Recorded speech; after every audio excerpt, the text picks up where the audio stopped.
ఇచ్చే విధంగా కార్యాచరణ ఉండేది. కానీ వాళ్ళ తెలంగాణ ప్రజలు కూడా ఆలోచించాలని చెప్పి కూడా సమావేశంలో చాలామంది వక్తలు అభిప్రాయపడ్డారు. అక్కడ 8 మంది కాంగ్రెస్ ఎంపీలు 8 మంది బీజేపీ ఎంపీలు ఉన్నా చేష్టలుడిగి ఉత్సవ విగ్రహాల మాదిరిగా చూస్తూ కూర్చున్నారు తప్ప తేజస్వి సూర్య గారు తెలంగాణ ఏర్పాటును పాకిస్తాన్ ఏర్పాటుతో పోల్చినా కనీస స్పందన లేకుండా మరి నిశ్చేష్టులుగా ఏదైతే చూస్తూ ఉన్నారో దాని సమావేశం తీవ్రంగా నిరసించింది.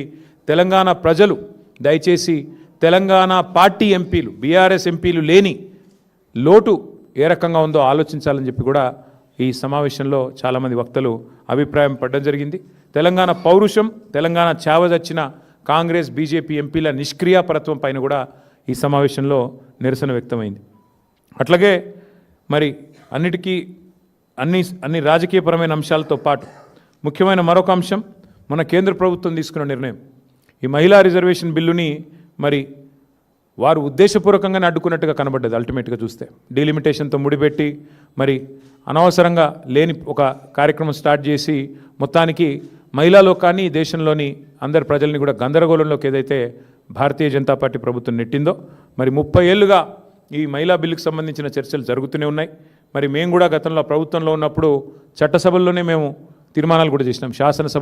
శాసన మండలిలో వెంటనే 1/3 రిజర్వేషన్ చట్టసభల్లో అమలు చేయాలి అని మా ప్రభుత్వం తరపునే ఆనాడు తీర్మానాలు చేసి పంపాం.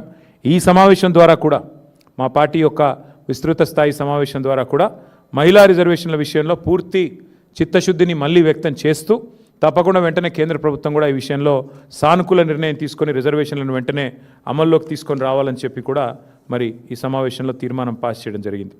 దాంతోపాటు మరి SIR అనే కార్యక్రమం ఏదైతే ప్రారంభం కాబోతా ఉందో ఆ విషయంలో కూడా చాలా కూలంకషంగా ఈ సమావేశంలో చర్చ జరిగింది. స్పెషల్ ఇంటెన్సివ్ రివిజన్ పేరిట మరి వెస్ట్ బెంగాల్లో దాదాపు 95 లక్షల ఓట్లు తొలగించడం జరిగింది. బీహార్లో 65 లక్షల ఓట్లు తొలగించడం జరిగింది. అట్లాగే రేపు తెలంగాణలో కూడా మే నెలలో ఈ SIR అనే కార్యక్రమం ప్రారంభమవుతూ ఉంది. కాబట్టి ఈ విషయంలో పార్టీ మొత్తం కూడా టాప్ టు బాటం గ్రామ స్థాయి నుంచి మొదలు పెడితే బూత్ స్థాయి నుంచి మొదలు పెడితే స్టేట్ స్థాయి దాకా కూడా ఫోకస్ చేయాలని చెప్పి మా పార్టీ అధ్యక్షులు దిశానిర్దేశం చేశారు. ఈ విషయంలో ఎందుకంటే ఓట్ల తొలగింపు ప్రక్రియ పేరిట జరిగిన నాటకం, దొంగ ఓట్ల చేర్పుల వల్ల జూబ్లీహిల్స్ ఎన్నికల్లో జరిగిన నష్టం దాదాపు 15,000 దొంగ ఓట్లు జూబ్లీహిల్స్ ఎన్నికల్లో మా ఓటమికి కూడా కారణమయ్యాయనే అనే ఒక అభిప్రాయం కూడా సమావేశంలో వ్యక్తం కావడం జరిగింది. దానిపైన పార్టీ అధ్యక్షులు కూడా స్పందిస్తూ SIR జరిగే క్రమంలో స్పెషల్ ఇంటెన్సివ్ రివిజన్ జరిగే క్రమంలో పార్టీ శ్రేణులు క్రియాశీలంగా ఉండాలి, యాక్టివ్గా ఉండాలి, తప్పకుండా మరి వెంటనే ఎప్పటికప్పుడు స్పందించాలి, ఎక్కడికక్కడ మరి అధికార పార్టీ చేసే ఆగడాలకు అడ్డుకట్ట వేయాలని చెప్పి కూడా తీర్మానించడం జరిగింది. ఎక్కడికక్కడ పార్టీ క్రియాశీలంగా top to bottom booth level to state level పనిచేయాలని చెప్పి కూడా సీరియస్గా ఆదేశించడం జరిగింది. అట్లాగే పార్టీ యొక్క సంస్థాగత నిర్మాణం మీద కూడా చాలా విస్తృతమైన చర్చ జరిగింది. సభ్యత్వ నమోదు, పార్టీ యొక్క కమిటీలు, ఇవన్నిటి విషయంలో చర్చ జరిగింది. పార్టీ కమిటీలో ఇవాళ పార్టీ మీటింగ్లో ఈరోజు ఒక నిర్ణయం కూడా తీసుకోవడం జరిగింది. రాష్ట్ర వ్యాప్తంగా ఉన్న అన్ని కమిటీలు ఎక్సెప్ట్ స్టేట్ కమిటీ మినహా అన్ని కమిటీలను కూడా ఈరోజుతో రద్దు చేయడం జరిగింది. ఎందుకు అంటే కొత్త కమిటీలు వేసుకోవాలి, మెంబర్షిప్ వేయాలి, కాబట్టి దానికి మార్గం సుగమం చేయడానికి అన్ని కమిటీలను కూడా రద్దు చేస్తూ నిర్ణయం తీసుకోవడం జరిగింది. అంటే గ్రామ కమిటీ నుంచి మొదలు పెడితే అన్ని కమిటీలు, జిల్లా కమిటీ దాకా అన్ని కమిటీలను కూడా రద్దు చేయడం జరిగింది. కేవలం ఒక స్టేట్ కమిటీ మాత్రమే ఫంక్షనల్గా ఉంటుంది.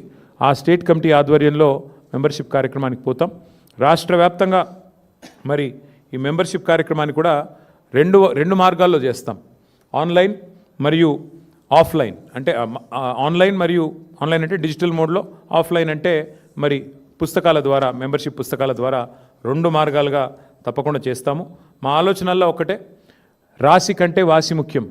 అందుకే ఎంత సభ్యత్వము ఎన్ని లక్షలు అన్నదానికంటే కూడా మరి ఎంత క్వాలిటేటివ్గా మనం మెంబర్షిప్ చేయాలి, తెలంగాణకి ఒక రక్షణ కవచంలాగా ఎట్లా మన కార్యకర్తలు మన నాయకత్వం నిలబడాలి అనే ఆలోచనతో మరి వారిని కేవలం మెంబర్షిప్ చేయడమే కాకుండా మెంబర్షిప్ జరిగిన అనంతరం కమిటీల నిర్మాణం మాత్రమే కాకుండా ఆయా కమిటీలకు మరి మొత్తం ప్రతి నియోజకవర్గంలోని మరి ముఖ్యమైన కార్యకర్తలందరికీ కూడా శిక్షణా తరగతులు కూడా నాయకత్వానికి, అట్లాగే మరి కార్యకర్తలకు కూడా శిక్షణా తరగతులు పెట్టాలనే నిర్ణయం కూడా తీసుకోవడం జరిగింది. షెడ్యూల్ మొత్తం కూడా మీకు తొందరలోనే వెల్లడిస్తాము. ఎందుకంటే ముందుగాల కొంత దానికి ప్రిపరేటరీ వర్క్ ఉంది. ఆ ప్రిపరేటరీ వర్క్ అయిన వెంటనే, ఎందుకంటే ఆల్రెడీ ఉన్న కమిటీలు రద్దయ్యాయి కాబట్టి వెంటనే మెంబర్షిప్ స్టార్ట్ చేయాల్సి ఉంటుంది. కానీ దానిలో కూడా ప్రాసెస్ ఉంటుంది. మీకు తెలుసు, ప్రజాస్వామికంగా ఎన్నికలు చేయాలి, దానికి ప్రిసైడింగ్ ఆఫీసర్ల నియామకం జరగాలి, పరిశీలకుల నియామకం జరగాలి. ఇవన్నిటి మీద కొంత ప్రిపరేటరీ వర్క్ ఉంది. కాబట్టి తొందరలోనే ఆ షెడ్యూల్ కూడా ప్రకటించి ఎప్పటి నుంచి మెంబర్షిప్ స్టార్ట్ అవుతుంది, ఎప్పటి నుంచి మరి కమిటీల నిర్మాణం ఉంటుంది, ఇవన్నీ కూడా మళ్ళీ కేసీఆర్ గారి ఆధ్వర్యంలో ఒక సమావేశం బహుశా తొందరలోనే జరుగుతుంది.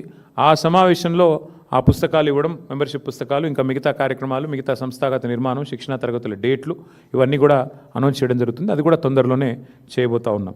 ఇక ముఖ్యమైన విషయం ఇంకొకటి కూడా, ఈ రాష్ట్ర ప్రభుత్వం చేస్తున్న అరాచకాలు, ముఖ్యంగా భూదోపిడీ కానీ, ఈ రాష్ట్ర ప్రభుత్వం చేస్తున్న కుంభకోణాలు కానీ, అట్లాగే 13 డిక్లరేషన్లు, 420 హామీలు, అభయహస్తం మేనిఫెస్టో పేరిట ఏదైతే ఇచ్చారో ప్రతి ప్రజా సమస్యని కూడా ఐడెంటిఫై చేసి, ప్రజలకిచ్చిన ప్రతి వాగ్దానాన్ని కూడా ఐడెంటిఫై చేసి, జిల్లాల వారీగా ఎక్కడికక్కడ మరి సమాయత్తమయ్యి ఎక్కడికక్కడ పోరాటాలకు నడుం బిగించాలని చెప్పి కూడా ఈ సమావేశంలో తీర్మానం చేయడం జరిగింది. ప్రజా సమస్యల మీద ఇక నుంచి ఉధృతంగా ముందుకు పోవాలని, ఇక నుంచే మరి బ్రహ్మాండంగా ప్రజా సమస్యలను ఐడెంటిఫై చేయడమే కాకుండా, ముఖ్యంగా ఇప్పుడు ఉదాహరణకు నేను చెప్పేది, హైదరాబాద్ మహానగరంలో ఎండాకాలంలో కరెంటు సమస్య ఒకవైపు వేధిస్తూ ఉంది, దోమల సమస్య ఇంకోవైపు వేధిస్తూ ఉంది.